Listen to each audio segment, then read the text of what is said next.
Hi students, ఈరోజు మనము tangents and normals అనే చాప్టర్లో 4 మార్క్స్ 7 మార్క్స్ క్వశ్చన్స్ డిస్కషన్ చేద్దాం.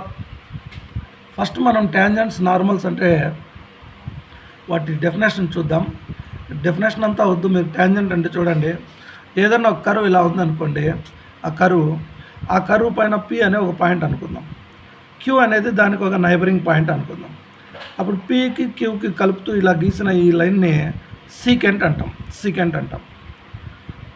ఒకవేళ ఈ పాయింట్ ఇక్కడ కాకుండా ఇంకొంచెం ముందుకు ఇక్కడికి వచ్చింది అనుకోండి, అప్పుడు మనం ఒక లైన్ ఇలా గీస్తాం, ఆ రెండింటి పోయేడుగా లైన్ సెగ్మెంట్ గీస్తాం, అది కూడా సీకెంట్ అవుతుంది.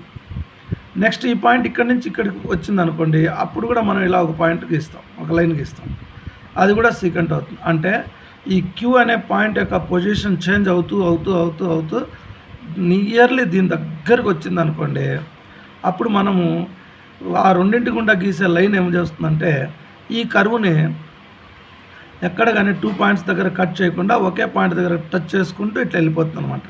ఇలా పోయే లైన్నే ట్యాంజెంట్ అంటాం. మనం ఇది 10th క్లాస్లోనే మనం 9th చాప్టర్లో అప్పుడు ట్యాంజెంట్ అండ్ సీక్వెన్స్లో నేర్చేసుకున్నాం. సింపుల్గా ఇక్కడ చూడండి, ట్యాంజెంట్ అంటే ఒక కర్వ్ అనుకోండి, ఒక కర్వ్ను ఒక పాయింట్ దగ్గర మాత్రమే టచ్ చేస్తూ పోయే లైన్నే ట్యాంజెంట్ అంటాం. ఈ పాయింట్ దగ్గరే ఈ ట్యాంజెంట్కు పర్పెండిక్యులర్గా పోయే లైన్నే మనము నార్మల్ అంటాం. ఇదే అనమాట ఈ మన చాప్టర్ పేరు ట్యాంజెంట్ నార్మల్. ట్యాంజెంట్ నార్మల్ రావాలంటే కర్వ్ ఉండాలా. మనం దేనికి గీస్తున్నాం ట్యాంజెంట్ అంటే, అక్కడ 10th అయితే సర్కిల్ గీసినాం, ఇక్కడ కర్వ్ గీస్తాం. ఏ పాయింట్ దగ్గర అంటే ఇది పాయింట్ ఆఫ్ కాంటాక్ట్ అంటాం దీన్ని. ఈ పాయింట్ దగ్గర ఇది ట్యాంజెంట్ అయితే అదే పాయింట్ దగ్గర ఇది నార్మల్ అవుతుంది. మనం ఈ చాప్టర్లో ఈ ట్యాంజెంట్ నార్మల్కు ఈక్వేషన్స్ ఎలా కనుక్కోవాలా అనేది ముఖ్యంగా నేర్చుకుంటాం.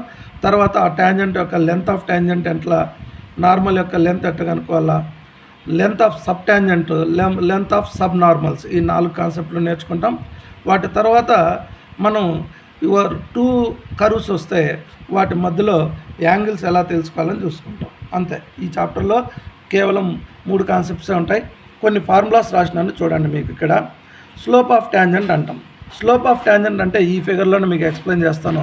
సపోజ్ ఈ కర్వ్కు ఈ ట్యాంజెంట్ అనుకోండి, ఈ ట్యాంజెంట్ ఇలాగే వచ్చి ఎక్స్ యాక్సిస్ని ఎక్కడన్నా కట్ చేసింది అనుకోండి, అప్పుడు ఆ ఎక్స్ యాక్సిస్తో ఈ ట్యాంజెంట్ చేసే యాంగిల్ యొక్క ట్యాన్ వాల్యూనే దాని యొక్క స్లోప్ అవుతుంది. కానీ మనం ఇక్కడ క్వశ్చన్స్లో ఏం చేస్తామంటే, ఏదైనా ఒక కర్వ్ ఇస్తారు మనకు, ఆ కర్వ్ అనేది ఒక ఫంక్షన్ లాగా ఉంటుంది. అప్పుడు ఆ కర్వ్ యొక్క స్లోప్ కనుక్కోవాలంటే ఏం చేస్తామంటే, మనం ఆ ఫంక్షన్ను మనం డెరివేట్ చేస్తాం, డెరివేటివ్ చేస్తాం, అంటే డిఫరెన్షియేట్ చేస్తాం. ఆ డిఫరెన్షియేషన్ చేసినప్పుడు వచ్చే డెరివేటివ్నే దాని యొక్క స్లోప్ అవుతుంది. అంటే ఇప్పుడు ఎఫ్ ఆఫ్ ఎక్స్ అనుకోండి, ఎఫ్ డాష్ ఆఫ్ ఎక్స్ అనేది దానికి స్లోప్ అవుతుంది. కానీ స్లోప్ అనేది ఎక్కడ ఈ కర్వ్ను ఈ ట్యాంజెంట్ ఎక్కడ టచ్ చేస్తుందో ఆ పాయింట్ను ఆ డిఫరెన్షియేషన్ చేసిన తర్వాత ఆ ఫంక్షన్లో రాయాలి. ఇప్పుడు సింపుల్గా ఇక్కడ చూడండి, slope m equal to f dash of a ఎందుకు రాసినామంటే ఏ అనే పాయింట్ దగ్గర అనేసి. అంటే లేదంటే దాన్ని ఇంకో రకంగా చూడండి, dy/dx at a comma b, a point దగ్గర అయితే మనం ఆ కర్వ్కి ట్యాంజెంట్ గీసినామో ఆ పాయింట్ కూడా దాంట్లో సబ్స్టిట్యూషన్ చేయాల్సి వస్తుంది. ఇది మీరు క్వశ్చన్స్ చేసేటప్పుడు ఇంకొంచెం మీకు క్లారిటీగా అర్థమైపోతుంది. సరే, ఒక కర్వ్కు స్లోప్ కనుక్కోవడం తెలిసిన తర్వాత మనం ఈక్వేషన్ ఆఫ్ ట్యాంజెంట్ అంటాడు.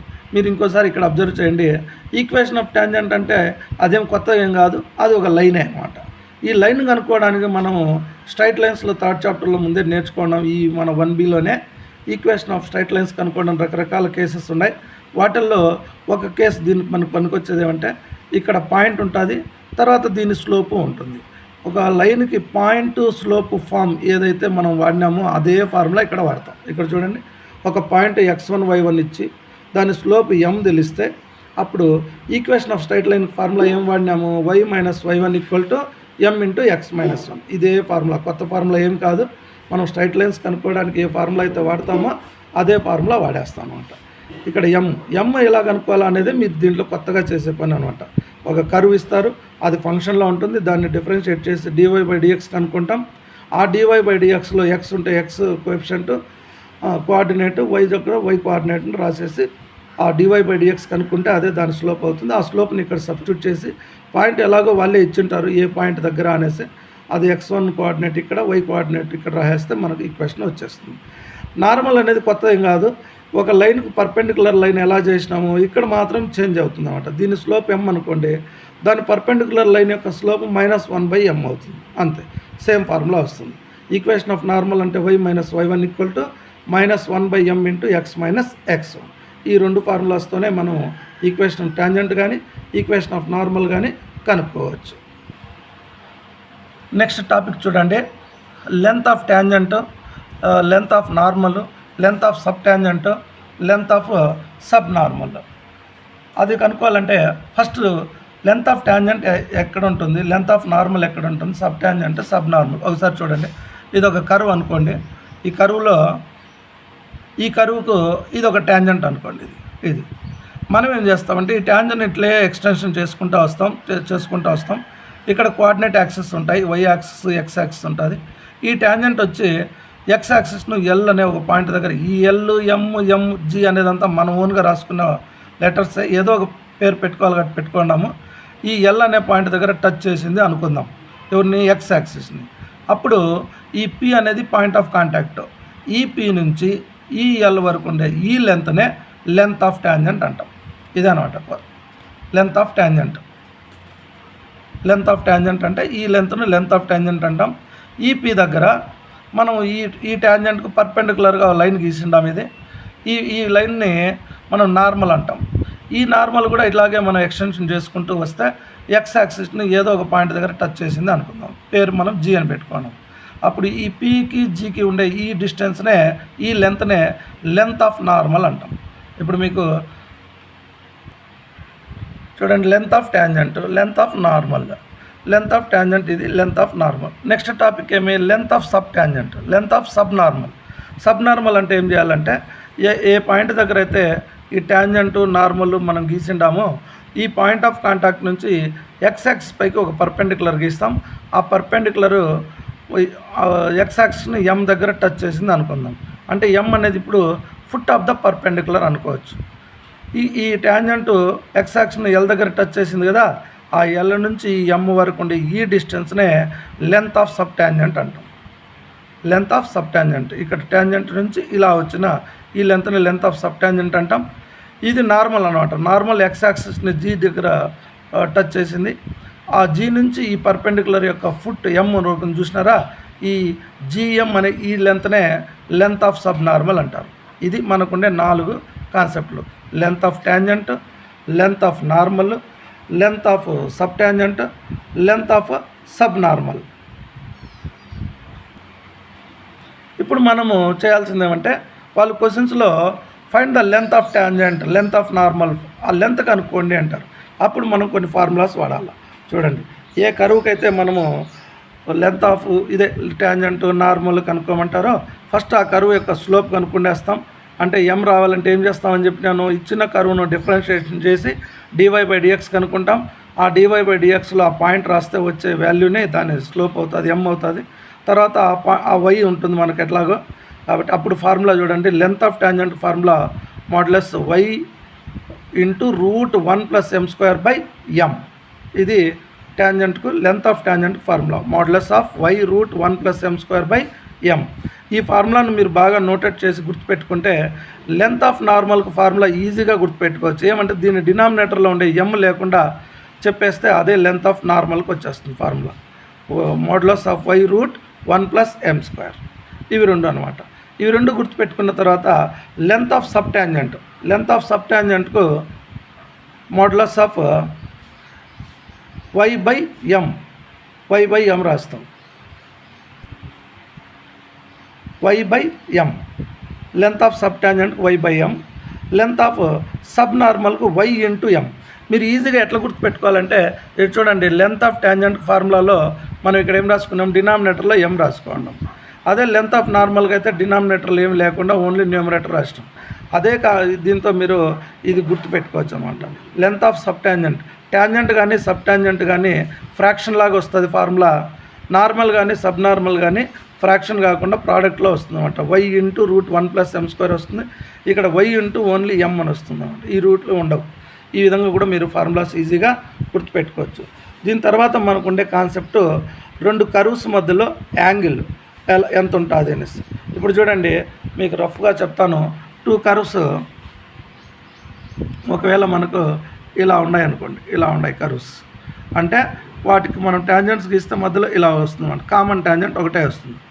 అప్పుడు ఈ రెండింటి మధ్యలో యాంగిల్ 0 అని చెప్పాలి. ఈ రెండింటి మధ్యలో యాంగిల్ 0 అని. ఇది మనం ఎలా కనిపెడతాము? ఇవి టచ్ చేసుకుంటూ ఉంటాయి లేదా వాటికి కామన్ ట్యాంజెంట్ ఒకటే ఉంది అని మనం ఎలా చెప్తామంటే దానికి సింపుల్ అనమాట. మనకి ఇచ్చిన చూడండి, let m1 m2 be the slopes of tangents at p to the curves c1 and c2. మీరు ఇదంతా చదవాల్సిన పనిలా, మీరు సింపుల్గా 2 కర్వ్స్ ఉన్నాయి, ఒకటి c1 ఒకటి c2 అనుకోండి. ఫస్ట్ కర్వ్ యొక్క స్లోప్ కనుక్కుంటాం, దాన్ని m1 అనుకుంటాం. సెకండ్ కర్వ్ యొక్క స్లోప్ కనుక్కుంటాం, దాన్ని m2 అనుకుంటాం. ఒకవేళ ఆ 2 స్లోప్స్ కన్నా ఈక్వల్ అయితే అప్పుడు ఆ కర్వ్స్ ఇలా ఉంటాయి అని అర్థం. ఇలా ఉన్నాయి అంటే ఆ రెండింటికి కామన్ ట్యాంజెంట్ ఉంది అని చెప్పచ్చు. లేదు, ఆ 2 ఒక పాయింట్ దగ్గర టచ్ చేసుకుంటాయని చెప్పచ్చు. ఇలాంటి క్వశ్చన్ మనకు 2 క్వశ్చన్లు ఉన్నాయి 4 మార్క్స్ ఇంపార్టెంట్ క్వశ్చన్లో. వాళ్ళు అంటారు show that the curves touch ఇట్లా టచ్ ఈచ్ అదర్ అని అంటారు. అప్పుడు కూడా మనం ప్రూవ్ చేయాల్సింది ఏమంటే వాటి స్లోపులు ఈక్వల్ అని ప్రూవ్ చేయాలి. లేదు, ఇంకొక క్వశ్చన్లు ఏమంటాడంటే show that the curves have a common tangent అంటాడు. కామన్ ట్యాంజెంట్ ఉంటుంది అని చూపించమంటే కూడా మనం చూపించేది వాటి స్లోపులు ఈక్వల్ అని చూపిస్తాం. ఇది ఒకటి అనమాట. దాని తర్వాత రెండోది ఏమంటే ఆ 2 కర్వ్స్ యొక్క స్లోప్స్ చూస్తాం. అప్పుడు m1 ఫస్ట్ దాని స్లోపు సెకండ్ దాని స్లోపు యొక్క ప్రోడక్ట్ కన్నా -1 అయితే అప్పుడు ఆ 2 కర్వ్స్ ఒకదానికొకటి పర్పెండిక్యులర్గా ఉంటాయి అనేదాన్నే మనము అవి ఆర్థోగోనల్గా ఉంటాయి అని కూడా చెప్పచ్చు. అప్పుడు వాటికి అవి ఎలా ఉంటాయి అనేది ఒకసారి మీకు బొమ్మలో చెప్తా చూడండి. ఒక కర్వ్ ఇలా ఉందనుకోండి అంటే దాని ట్యాంజెంట్ ఇలా పోతూ ఉంటుంది. అప్పుడు ఇంకో కర్వ్ ఎలా ఉంటుందంటే ఇలా ఉంటుంది. అప్పుడు దాని ట్యాంజెంట్ ఇలా ఉంటుంది. ఇప్పుడు చూడండి, 2 ట్యాంజెంట్స్ యొక్క మధ్యలో యాంగిల్ 90 degrees వస్తుంది. ఇలా ఉంటాయా అని తెలుసుకోవాలంటే మనం ఇది చెక్ చేస్తామంట. ఫస్ట్ దాని స్లోపు సెకండ్ దాని స్లోపు మల్టిప్లై చేస్తే -1 వచ్చింది అనుకోండి, అప్పుడు ఆ 2 కర్వ్స్ వచ్చి పర్పెండిక్యులర్గా ఉన్నట్లు వాటిని ఆర్థోగోనల్గా ఉన్నాయని కూడా చెప్తాం. ఇది ఆర్థోగోనల్గా ఉండాలంటే కండిషన్ ఫర్ ద ఆర్థోగోనాలిటీ అని కూడా అంటారు. అప్పుడు ఇదే కండిషన్ m1 × m2 = -1. ఒకవేళ ఆ కర్వ్స్ ఇలా లేకుండా తర్వాత ఇట్లా కూడా కాకుండా ఏదో ఒక రకంగా ఉన్నాయి అనుకోండి, ఇట్లా ఏదో ఉన్నాయి అనుకోండి, అప్పుడు ఒక యాంగిల్ ఇట్లా పోతూ ఉంటుంది. అప్పుడు ఆ రెండింటి ట్యాంజెంట్స్ మధ్యలో ఏదో కొంత యాంగిల్ ఉంటుంది. అప్పుడు ఆ యాంగిల్ కనుక్కోవాలంటే ఫార్ములా ఏమంటే tan θ = m1 - m2/1 + m1 m2. ఈ ఫార్ములాను వాడేసి ఆ 2 కర్వ్స్ యొక్క మధ్యలో యాంగిల్ని కనుక్కోవచ్చు. θ is the angle between the curves at p అనుకుంటే అప్పుడు ఆ యాంగిల్ కనుక్కోవడానికి formula tan θ = m1 - m2/1 + m1 m2. ఈ కాన్సెప్ట్ చాలు మనము